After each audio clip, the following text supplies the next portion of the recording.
Okay, I'm skipping to the fourth quarter here because I want to get into some of this stuff at the tail end of the game with the time that we have. And this was an example, first of all, of just Shai going quickly on Wemby when he was in help and able to turn the corner. Wemby takes some bad angles on the perimeter. It's one of the rare weak spots in his defensive game, and he takes a bad angle here on Shai, kind of opens up his hips, and Shai just goes right around him and gets the layup. So I had a clip on this earlier in the game, but obviously we had to move forward for time's sake. Steph Castle here is gonna, Dylan Harper here is gonna get open on a cut against a Chet. We have an inside seal here against Caruso. Wemby catches, Chet roams over, and Wemby drops it off to Dylan Harper, and Dylan Harper just easily overpowers Chet. There was another play where Steph Castle earlier in the game just easily overpowered Chet at the basket for a layup. And the juxtaposition of like Chet's rim protection versus Wemby's rim protection in this game is jarring, with like Wemby shutting everything down and Chet's just kind of giving up a lot of stuff. And that really, of all the things, I don't think this is going to be a great series for Chet offensively, because he's a vertical spacer primarily, and that's just not something that's going to be a big opportunity in this matchup. But he simply has to be way better defensively. Here's another good Chet Holmgren rep against Victor Wembanyama. So we have one-on-one here on the left wing, and kind of goes for the pump fake, but he's still able to recover and kind of get back in front, gets a good contest. J-Dub comes over as well. Those reps that Chet had on Wemby one-on-one were all really good. Sorry to interrupt the video, guys. If you've made it this far, it would mean a lot if you would just take a second to hit that subscribe button. This is a shot that's Shai Gilgeous-Alexander misses on the left wing, a step back three over Julian Champagnie. This is a good look for Shai. That was a shot that if he makes, the Thunder probably win this game, because it was a big momentum shot. And it's just an example of like, that's the kind of shot that Shai's going to have to make in crunch time if he's going to win this series. Like, his biggest advantage over Wemby is that specifically. Oh, we're late in the game, I can hit shots over the top more consistently. There's no defense for me. And that was really where Shai struggled. He ends up making a couple plays off the bounce here down the stretch, but then he goes for only 2 points in the entirety of overtime. Shai just has to be better in crunch time. We talked last night about when they would set these screens, Victor would get open on these inside seals. So it would give him inside position on J-Dub. And then Chet roams off the corner, right? So then they swing, and Vassell gets an open three. That's an example of that Wemby gravity. Set the screen, inside seal. We talked earlier about Wemby looked way more comfortable against J-Dub, so he needs more help. That's where the kick out three comes. Here's an example of that downhill pick and roll against Wemby that I talked about. Just set the screen, get right down into Wemby's chest, knock him off his base, knock down the jumper. That's that high pick and roll with Caruso that I really liked. Here's the exact same thing. This time Castle sends help, because he knows Wemby just got beat by the little step back, so he sends help. Now Caruso's wide open on the pop. On the other end of the floor, here's that exact same dynamic we just talked about with Chet helping off the corner. So Wemby gets the high post catch, runs the two-man game with Steph Castle, gets the switch, or tries to get the switch, doesn't quite get the switch, but watch Chet leaking off of Julian. Chet's leaking off of Julian because he's worried about Wemby. Now he gets the switch, inside seal, still leaking off of Julian, kick back corner three. That's that gravity for Wemby on those post-ups. So now, because Shai just beat you with the pick and roll a couple times in a row, they double it out of his hands. This creates a rotation sequence. Watch J-Dub beat the closeout on Champagnie with a little behind a back dribble into the floater over Wemby. Big couple of no calls late, and this was a play that Thunder fans were really upset about, and I didn't have a problem with. So you see a lot of grabbing here from J-Dub. J-Dub's like literally hugging Victor Wembanyama. As he's hugging Victor Wembanyama, it forces a turnover because he's not able to get his hands up because he's literally got his arms wrapped around Wemby. So there's a foul there that goes uncalled that leads to the turnover. And then as Shai goes the other way, Steph similarly gets his arms around Shai, no call, and he misses the layup. If you watch too, Shai kind of leads with that off arm, initiates contact right here, tries to push him off. See, that's a push off. So like, I'm good with all that. This is playoff basketball. Okay, we're physical deny. That's a foul, no call. That's cool. Going the other way, Steph. As soon as Shai decided he wanted to run Steph over, I'm cool with the ref allowing Steph to fight him back. Good no call in that spot. On this play, now Caruso had just hit a three. But watch as Shai drives here. Wemby's really glued up to Caruso on the weak side, and that gives Shai an opportunity to get to the basket, and he draws a foul. This was an incredible bucket from Victor Wembanyama on J-Dub here in the middle of the floor. Gets the inside seal, fights for position, just methodically works him down. Just way more comfortable working one-on-one against J-Dub than he was against Caruso. Shai's game-tying layup, so we have the Iverson cut here over the top.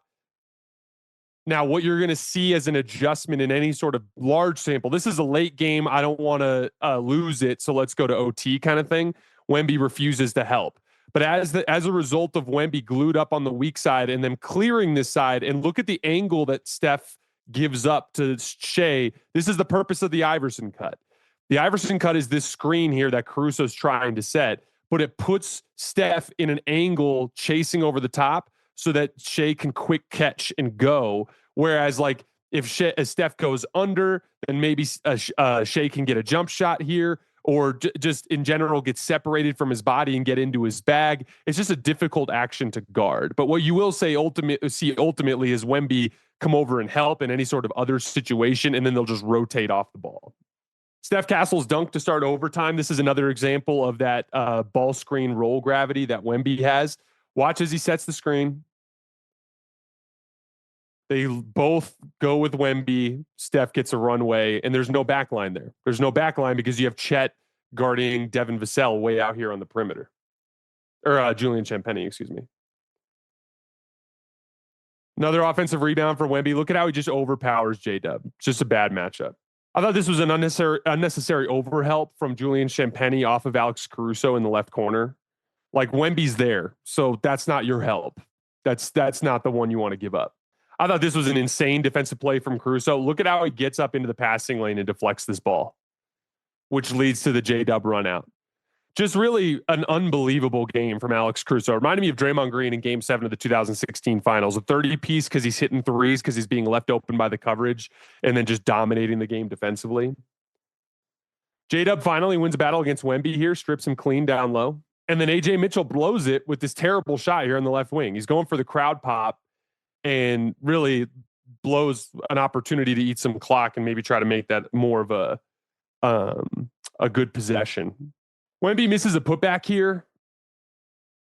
That was really at point blank range. But again, these are those ball screens. As soon as they run these quick ball screens, it kind of just leaves Wemby opportunities to find lanes for offensive rebounds underneath the basket. The Thunder were very fortunate that he missed that. If he makes that, then the Spurs have the lead there. Very different game at that point. This was a ridiculous play from Shai. This dunk on the spin move. Spins off of Vassell, sneaks it on Wemby. What a play from Shai. Only bucket in the overtimes. He's got to be way better in clutch time, but that was one hell of a highlight. More double drags. See how when they run the double drag, they hedge with Chet every single time. When they hedge with Chet, that left Champagnie open. That's actually a really good look for Champagnie, who shot 45% from three in the playoffs coming in. Just missed that one and was like 3 for 11 last night. This was a bad shot from J-Dub. Look at the time on the shot clock. So he runs this action with Shai. Shai's open on the pop. Give it back to your best player. Doesn't. Forces a bad contested pull-up. Almost puts a hole in the backboard. And then Victor Wembanyama. Just a ridiculous shot to force double OT. Here's an example of what the defense will look like when Chet is roaming off, or when Wemby is roaming off of Chet. Chet has a slow release, so it's easier to rotate to him. So watch as the drive happens, and it's going to come off of the other side. So as the drive happens here, Wemby ends up helping, but Steph Castle has a chance to rotate to Chet because his release is slow, causes him to break his rhythm, and it turns into a much tougher contested step back three. That's why I think Wemby roaming off of Chet ultimately is their best option. I think we'll see the two of them guard each other a lot over the course of the series. So here to start overtime, the Thunder end up going small. Dagnall goes small and takes Caruso off the floor to give him a rest, and J-Dub off the floor as well to give him a rest. Now you have all these small dudes on the floor: A.J. Mitchell, Shai, and Cason Wallace.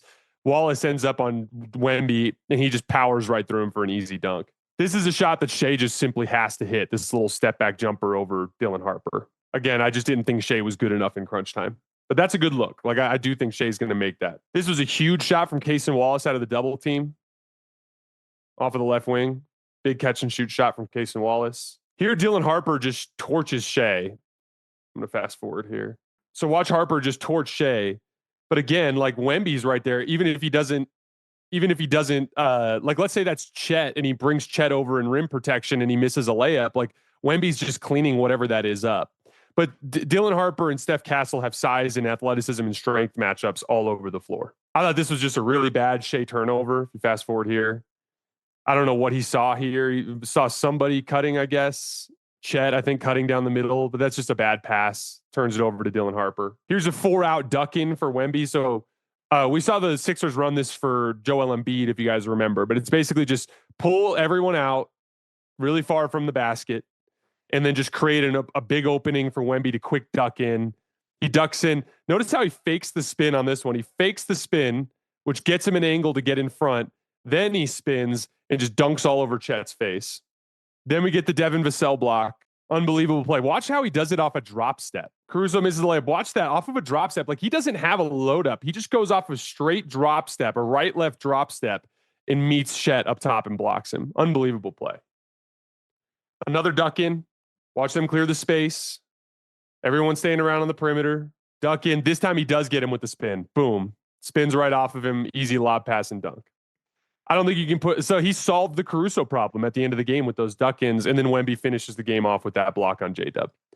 So a couple quick things, like Caruso and J-Dub can't guard Wemby. So they quite simply have to make that change. In the middle section where I had to skip all those clips, one of the big things that I noticed on the film was the drive and kick sequences for OKC.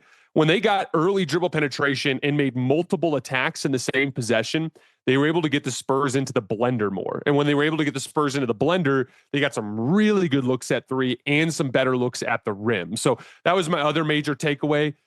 The unfixable problem for the Thunder in this matchup, and the thing that I think is going to be what ends up beating them as I continue to kind of stick with my preseason prediction or my pre-series prediction, is just the Spurs guards. Devin Vassell, Dylan Harper, Steph Castle, they got size all over the floor, and I don't think it's a problem that the Thunder can solve. All right, guys, that's all I have for today. As always, I sincerely appreciate you guys for supporting us and supporting the show. We will be back tonight after game one of the Eastern Conference Finals. I will see you guys then.